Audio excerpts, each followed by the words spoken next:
You're here because something broke. Maybe it was your career, your relationship, your sense of direction, or maybe just your belief that things would somehow work themselves out. Whatever it was, it brought you to this moment, staring at the wreckage of what used to be, wondering if you have what it takes to start over.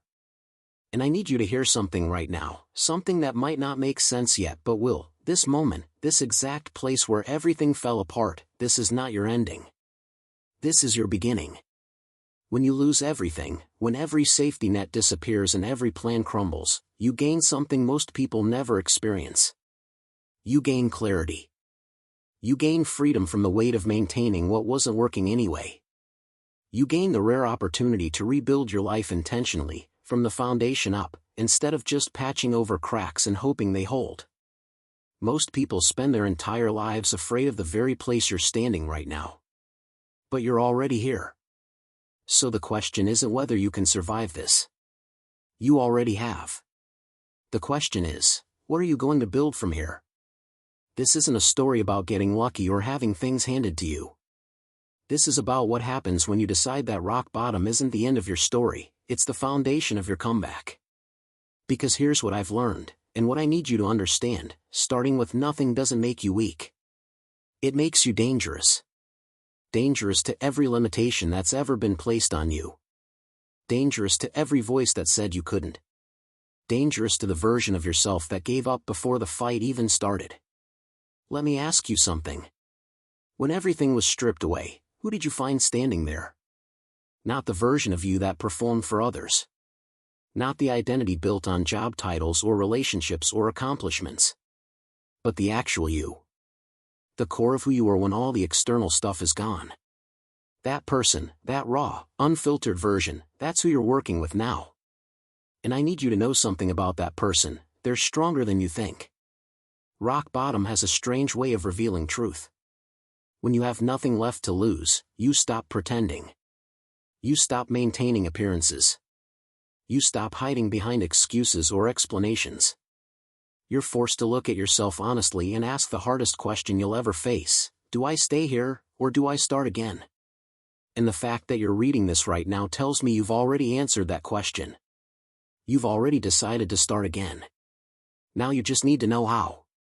Here's what nobody tells you about starting from nothing: every single action matters now in a way it never did before. When you had resources, when you had options, when you had a safety net, you could afford to waste time. You could afford to half commit. You could afford to try something without really trying. But now? Every choice you make is either building your future or keeping you stuck in your past.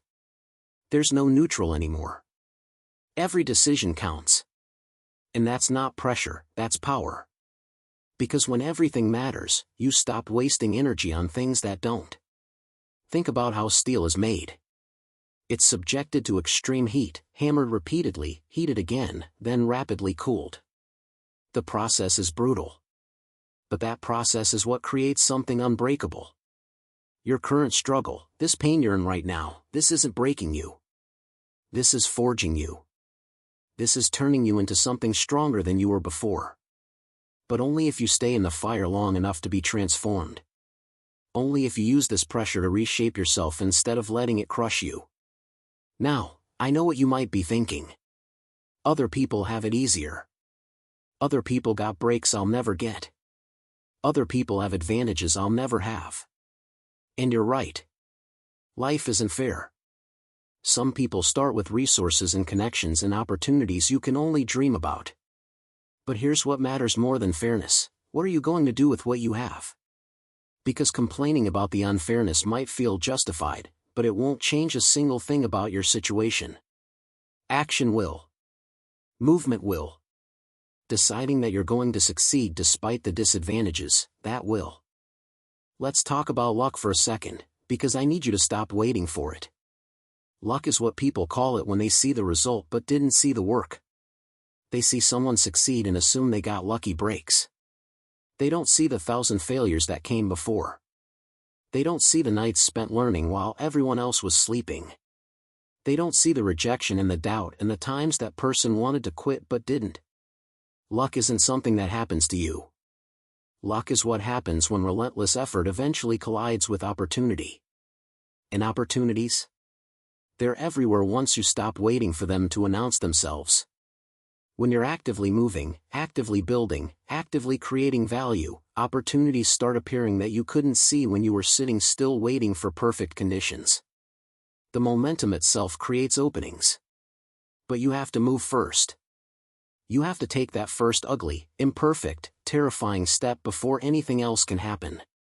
Let's be honest about that first step, because I don't want you to have unrealistic expectations. It's not going to look heroic. It's not going to feel like a breakthrough moment.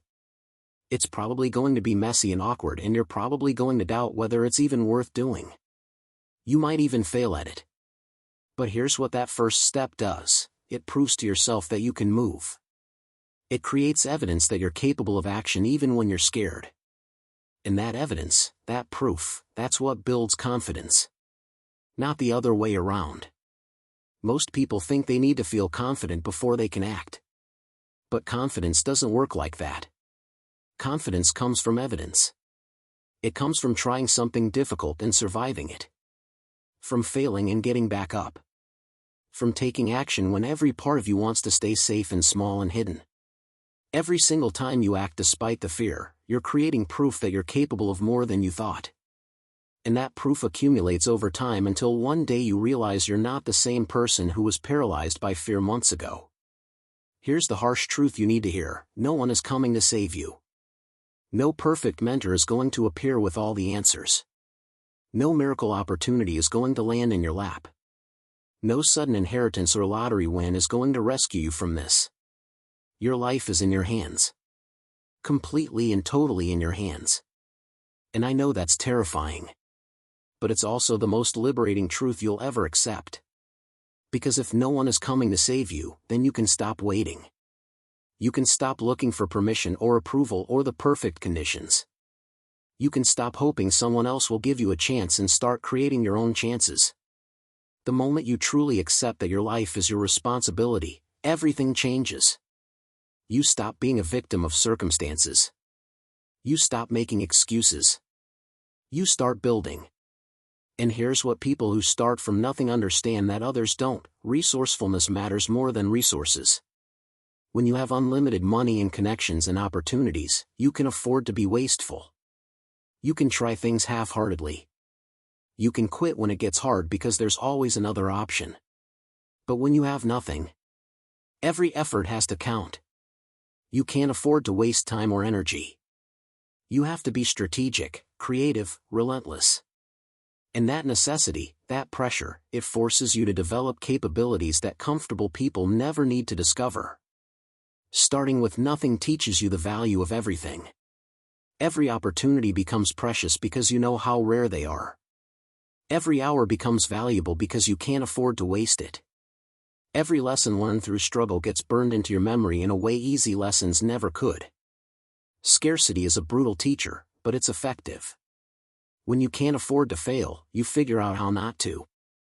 When you can't rely on anyone else, you discover you're capable of far more than you imagined. Let me tell you something about failure, because you're going to experience a lot of it. You're going to try things that don't work. You're going to make mistakes. You're going to fall flat on your face in ways that feel humiliating. And here's what I need you to understand: failure isn't the opposite of success. Failure is data. Every time something doesn't work, you've just learned what not to do. You've eliminated one approach. You're one step closer to what will work. The only real failure is stopping. The only way you actually lose is if you quit. The most successful people you admire? They've failed more times than you've even tried. The difference is they kept moving. They used each failure as information to adjust their approach. They didn't see failure as a verdict on their worth as a human being. They saw it as feedback on their strategy. And that mindset shift, that ability to separate your identity from your results, that's what allows you to keep going when everyone else quits. Now here's where it gets tricky. Eventually, you're going to start seeing progress. Things are going to improve. You're going to move from crisis to stability. And that's exactly when the real danger appears. Because comfort is seductive. After struggling for so long, a little bit of ease feels amazing. You start thinking, well, at least I'm not where I used to be. This is good enough. And that's how mediocrity wins. Not dramatically, but quietly. Comfort doesn't announce itself as your enemy. It disguises itself as reward. But you didn't fight this hard to settle for average. You didn't rebuild yourself from nothing just to stop at okay. If you've come this far, keep going. There's more in you. More potential, more capacity, more possibility than you've accessed yet. The people who transform their lives completely, who go from nothing to everything, they never confuse progress with completion. They stay hungry even after they start winning. They stay humble even after they start succeeding. They stay moving even when they could rest. Think long-term. Not days or weeks or even months. Think in years and decades. Everything you're building right now compounds over time. Every skill you develop, every habit you establish, every small choice you make consistently, it all multiplies across your lifetime. The people who build something that lasts aren't chasing quick wins. They're planting seeds they might not see bloom for years. But when those years arrive, when that compound effect kicks in, everything changes. Short-term thinking creates short-term results. If you're just trying to make it through today, you'll build a life that's constantly in crisis mode. But if you start making decisions based on who you want to be 10 years from now, everything shifts. You stop chasing immediate gratification. You start making choices that your future self will thank you for. You invest in things that might not pay off for years but will transform everything when they do. And I need to warn you about something, this journey is going to be lonely. As you change, as you grow, you're going to outgrow people. Relationships that fit the old version of you won't fit the new one. Some people will be threatened by your growth. Some will actively try to pull you back down. Some will just drift away. And that's going to hurt. You'll miss the old days when things felt easier, even if those days were empty. But loneliness isn't punishment. It's refinement. It's the space where you discover who you really are when no one else is defining you.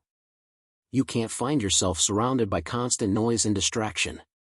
You find yourself in the quiet moments when it's just you and your choices. When there's no one to impress, no one to perform for, no one to blame. That's where real transformation happens. That's where you become the person you're meant to be. The strongest people you know spent seasons unseen. They spent nights working while everyone else was sleeping. They spent time alone developing skills while others were out being social. They chose the lonely path of growth over the comfortable path of staying the same. And eventually, that solitude shaped them into someone powerful. Someone capable.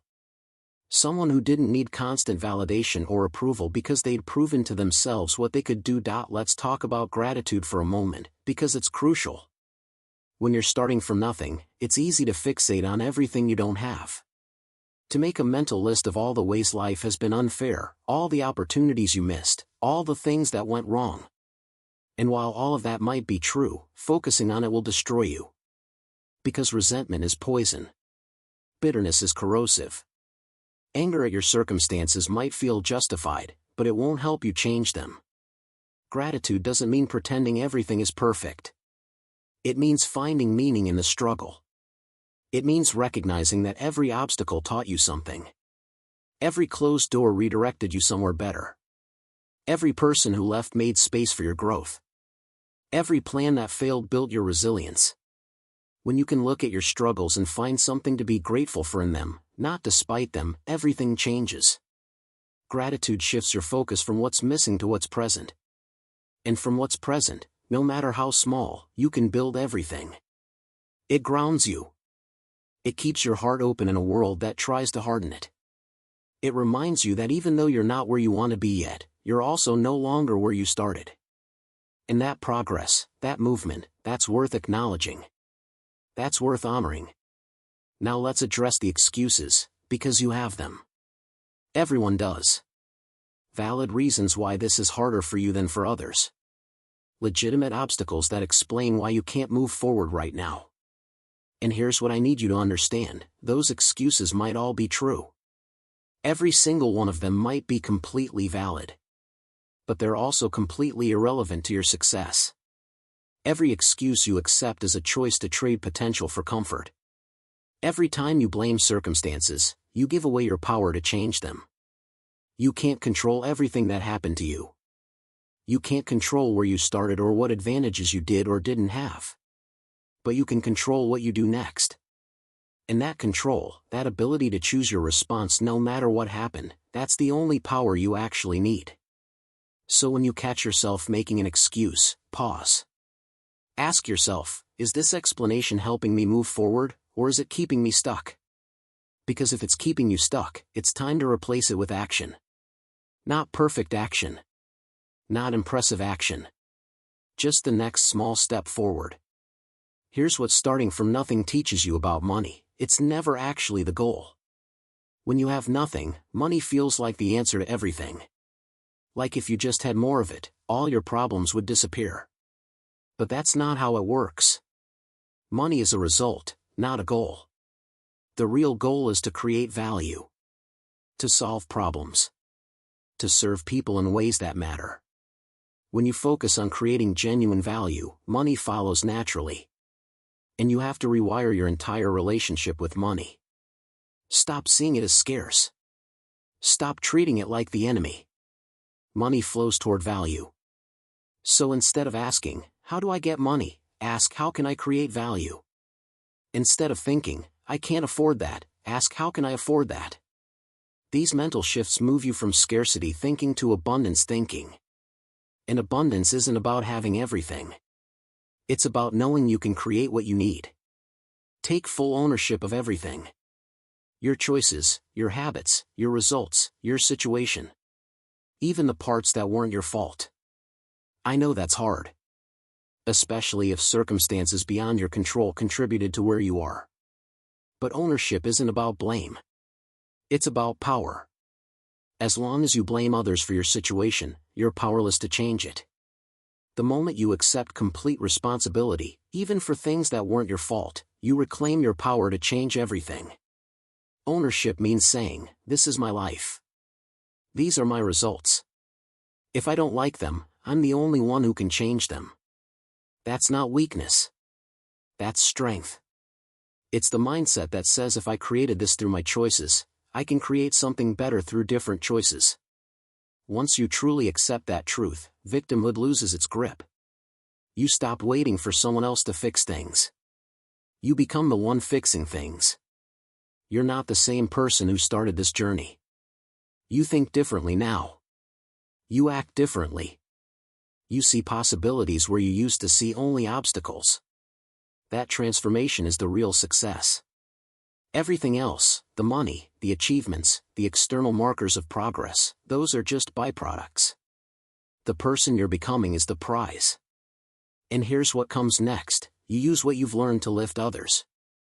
Because the highest form of success isn't accumulation. It's contribution. You didn't survive this struggle just to hoard the lessons. Every scar you carry is a message for someone else. Every obstacle you overcame is proof for someone who's currently struggling that it's possible. Your pain doesn't have to die with you. It can serve someone else's progress. Think about legacy. Not in some distant future, but starting today. Every choice you make is building it. How you treat people. How you show up when things are hard. How you keep your word when no one's watching. Legacy isn't what you leave to people. It's what you leave in them. It's the impact you make, the example you set, the proof you provide that transformation is possible.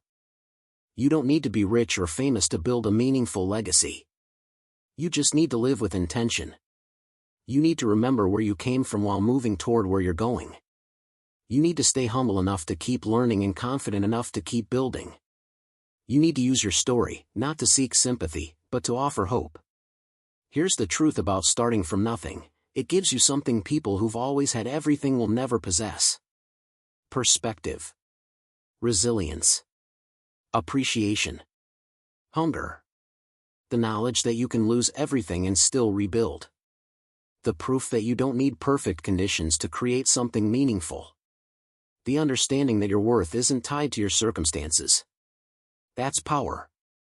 Real power. The kind that can't be taken from you because it was built inside you, not given to you. And now you get to decide what to do with it. You can use it to build the life you actually want, not the one you settled for. You can use it to become the person you're meant to be, not the person circumstances tried to make you. You started with nothing. That's true.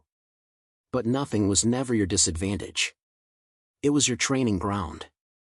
It was the fire that forged you. It was the pressure that transformed you from who you were into who you're becoming. And the person you're becoming is capable of things the old version of you couldn't imagine. So here's what I need you to do: start. Not someday. Not when you're ready. Right now. Take the first step. Then the next. Then the next. Keep moving even when it hurts. Keep building even when you can't see results. Keep believing even when everyone else doubts. Because you've already proven you can survive the worst. Now prove what else you can do. This is your moment. Your chance. Your one life to build something that matters. Starting from nothing doesn't make you less than. It makes you capable of more than. So stop waiting for perfect conditions and start building with what you have. The comeback starts now.